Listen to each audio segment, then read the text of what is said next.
what ways does Jesus set an example for how we should be comfortable with overcoming misunderstood behavior? Well, I'm so glad that you asked, because the first thing that we see in terms of Jesus' level of comfort, even when his behavior was misunderstood, was his positioning. My sisters and brothers, Jesus was comfortable in his positioning.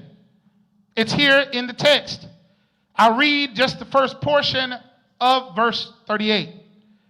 Jesus was in the stern, sleeping on a cushion.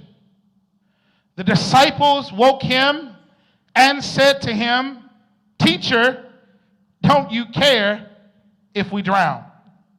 Now, my sisters and brothers, let's go ahead and work the text for just a moment. Now, we just said that Jesus had just spent all day teaching and enlightening and performing miracles for those who were gathered in his presence. Jesus says to his disciples, "Let's go to the other side." He gets on the vessel and he positions himself in the stern of the ship. Jesus positions himself in an area where he could be isolated. He's not in an area where he is able to observe what's going on. He's in the area of the ship where it was able to have the components to steer the boat. Jesus being in the stern lets us know that Jesus intentionally positioned himself to rest.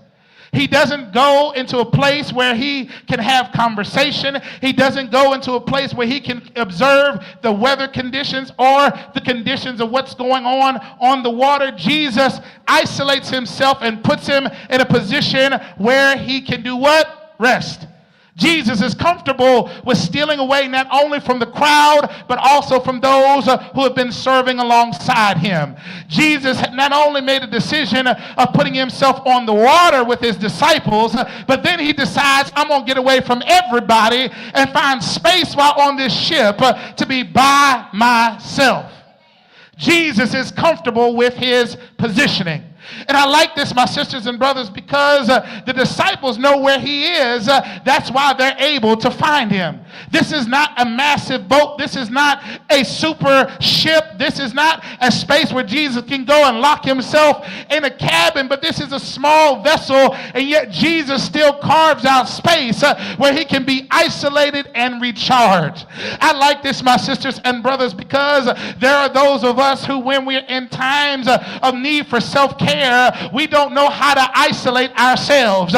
We're not comfortable with being by ourselves. We're not comfortable with withdrawing from folk. We're not comfortable with taking the time to even position ourselves or tell people I'm stepping away from what's going on. We have FOMO, fear of missing out. We are afraid that if we step away, that someone will need us and someone will call us and we'll miss out on some things.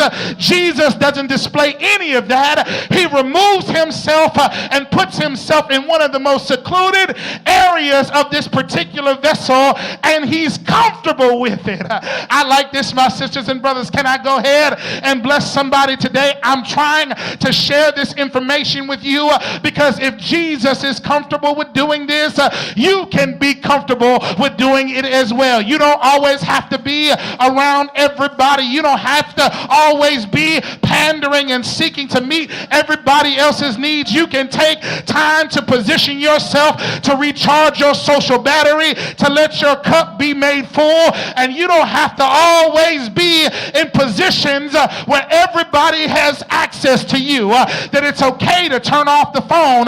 It's okay to book that hotel room and lock the door and say, do not disturb.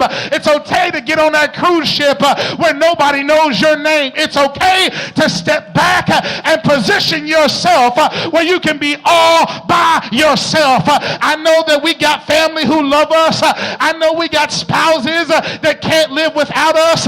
But in order for us to be the best that we can be for ourselves and for them, we've got to be able to be comfortable with positioning ourselves so that it can be just us and the Lord. Sometimes